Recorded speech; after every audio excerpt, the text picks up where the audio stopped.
Ayos lang ba? Kasama natin muli si General Jack Keane, Senior Analyst ng Fox News. General Keane, salamat sa pagsama sa amin. Maraming impormasyon at balita ngayon. Gusto kong simulan sa paghingi ng iyong pagsusuri, Gino. Maganda ang kalagayan natin. Lalong pinatindi ng Pangulo ang hakbang laban sa mga Iranian. Nagsimula sila sa pangsasara ng kipot ng Hormuz at nakamit ang tigil putukan. Malamang na maganda ang pakiramdam nila tungkol dun, sana. At tingnan mo ang nangyari dito. Nagpatupad tayo ng blockade. Yan ay desisyon ni Pangulong Trump. Lahat ay nagbago dahil dito at simple lang ang dahilan. Ngayon, mahigpit na natin kontrolado ang sitwasyon.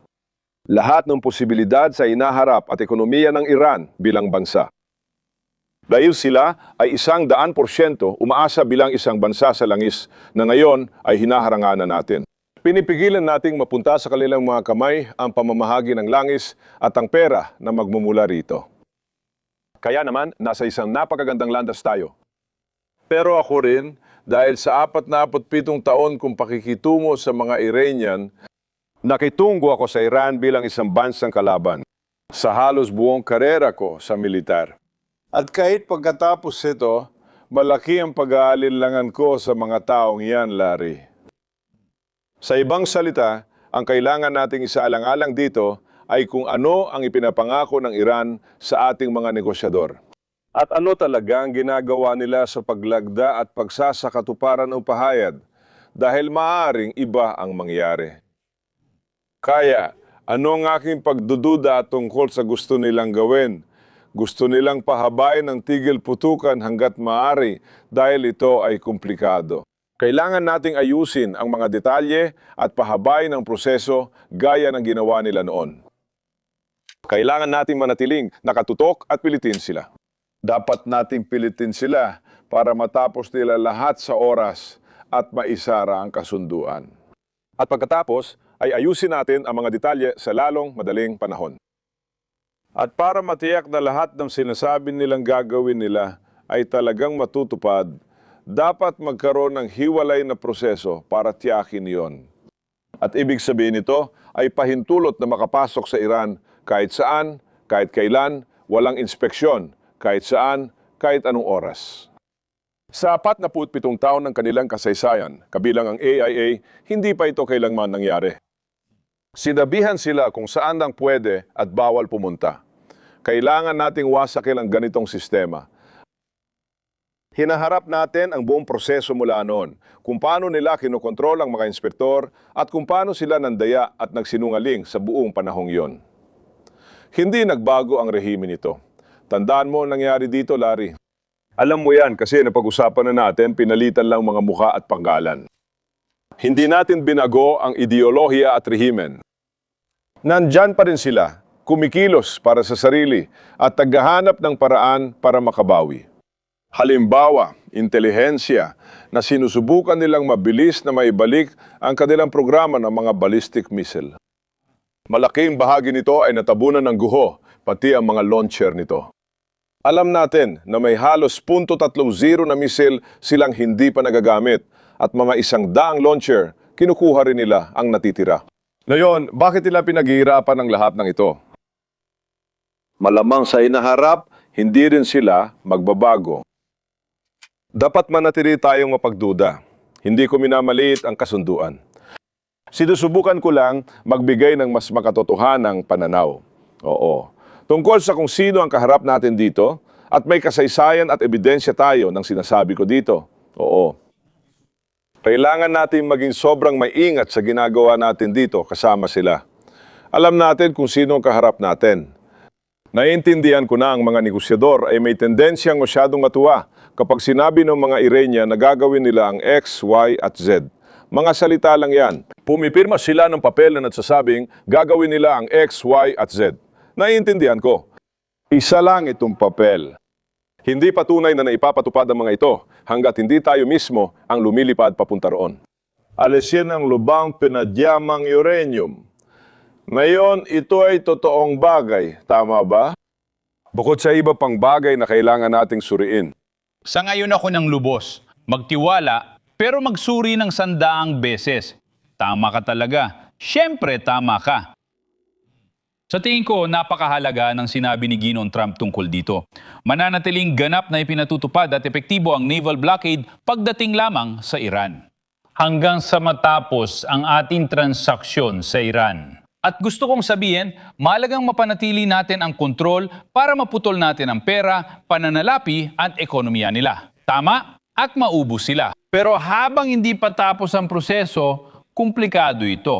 Sinasabi nila na magkakaroon ng paglilipat ng pinayamang uranium mula sa mga Iranian papunta sa mga Amerikano.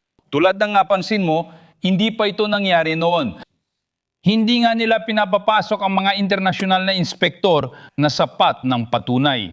Kailangan nating bumuo ng isang maingat na proseso at tingnan kung gagana ito. Kung papayagan nilang mangyari ito, bago ang anumang konsesyon. Kailangan manatili ang tropa sa lugar at dapat panatilihin ang embargo hanggang matapos ang operasyon. At may isa pang bagay na kailangan natin tandaan. Dapat nating panatilihin ang kahandaang bumalik sa labanan. Alam kong ayaw itong marinig ng iba, lalo na't malapit na tayong matapos at kontento ng lahat. Pero iyan ang tunay na lakas at iyan ang tumulong sa atin para makarating tayo kung nasaan tayo ngayon at kailangan nating panatilihin yan sa ating isipan. Siyempre, mananatili ang ating mga puwersang panlaban sa rehiyon. Ang mga puwersa ng Israel ay hindi aalis, hindi sila pupunta kahit saan. At hindi natin magagawa yon. Kailangan natin tapusin ang kasunduang ito, gawing publiko at maging panatag tayo tungkol dito. Kailangan natin tiyakin na may disiplina at sipag para talagang mapilit silang tuparin ang sinasabi nilang tutuparin nila o tuparin ang kanilang pinipirmahan at isulat kung ano ang kanilang tutuparin. Dati, ibang-iba ang mga bagay at nakuha natin ang atensyon nila. Hindi ko itinatanggi, nakuha natin sila at ngayon, kontrolado na natin sila ng higit kaysa dati. May dahilan kung bakit nangyayari ang lahat ng ito. Si Pangulong Donald Trump ang sumusuporta sa atin dito. Ipinilit niya yon. Siya nung akala nila ay nadoble na nilang taya at natigil na ang digmaan at meron silang kalamangan at lakas ng loob na maging kampante sa lahat ng iyon, siya ang kumilos at nag-utos ng pagharang. Tandaan mo rin, inutusan niya na buksan ang mga kipot, protektahan ang mga dayuhan at eskortahan ang mga barko na ginagawa pa rin natin. Iyon ang magiging ikalawang yugto. At malamang na hindi pa ito kakailanganin na yon, pero ginagawa na ang mga paghahanda sakaling kailanganin ito. Ang naririnig natin mula sa mga taga-Iran ay magagandang balita na binubuksan na nila ang mga kipot ng walang pananakot at pamimilit sa mga barko. At sana nga ay ganun talaga ang mangyari. Dahil dito, hindi na kailangan ng pangalawang operasyon. Magandang balita ito. Pero di rin tayo sigurado dito. Ibig ko sabihin, nagbabasa ako doon, alam mo, ng mga paalala. Inyugnay nila ang pagbubukas ng kipot ng Hormuz sa tigil putukan ng Lebanon at Israel na parang laging may kondisyon at hindi patas. Kaya ang punto mo ay magpataw at panatilihin ang kontrol. Sa tingin ko, alam yun ni Pangulong Trump. Kailangan nating magpanatili ng kontrol at dapat handa ang mga tropang panlaban. Kailangan nating kontrolin ang Gulpong Persiko, kipot ng Hormuz at kipot ng Oman. Putulin ang pera at langis at panatilihin ang presyon. Huwag magmadali, gawin ito ng maingat. Natatakot ako na may ilan na iniisip na matatapos agad ang lahat bago matapos ang linggo. Hindi yung posible dahil matagal ang prosesong ito. Pwede ko bang idagdag ang isang bagay, Larry? Siyempre, tungkol sa isa sa mga paksa. Yan. Nag-tweet ang presidente ngayon, walang pambobomba ng Israel sa Hezbollah. Sa tingin ko, may malaking hindi pagkakaintindihan dito. Ayon sa mga termino ng kasunduan sa tigil putukan na pinayagan ng lahat ng panig, ito ay santigil putukan sa Lebanon na tinanggap ng Hezbollah, Israel at Lebanon. Ayon sa mga terminong yon, pinayagan ng Israel sa depensibong operasyon sa impapawid at lupa. Kung ipapahiwatig ng Hezbollah na nagpaplano sila ng opensiba kung malapit na o isinasagawa na ang pag-atake. May karapatan ng Israel ay pagtanggol ang sarili gamit ang lakas sa lupa at impapawid dahil ito ang kanilang kalamangan. At tiyak na ito ang nakikita natin sa nakaraang 6 o 7 linggo. at tiyak ito ang taglay ng Israel. Nililinaw ko lang ang hindi pagkakaunawaan na ito. Sa tingin ko, ang tinutukoy ng Pangulo ay ang isang opensibong operasyon na nangyari maraming araw na ang nakalipas sa Beirut kung saan ilang gusali ng apartment ang tinamaan at nawasak. Bakit? Ginawang sentro na operasyon ng Hezbollah at pinalaya sa mga nangungupahan. Ginawa nila ito sa mga Kristiyanong kapitbahayan at mga Hudyong kapitbahayan. Nagkaroon na ilang sibilyang biktima bilang resulta nito bilang pinsalang kolateral. Nililinaw ko lang ito. Siguradong alam na ngayon ng Pangulo ang maling impormasyong ito. Salamat Ginoo General Jack Keane, salamat sa iyong karunungan at pananaw. Lubos naming pinahahalagahan.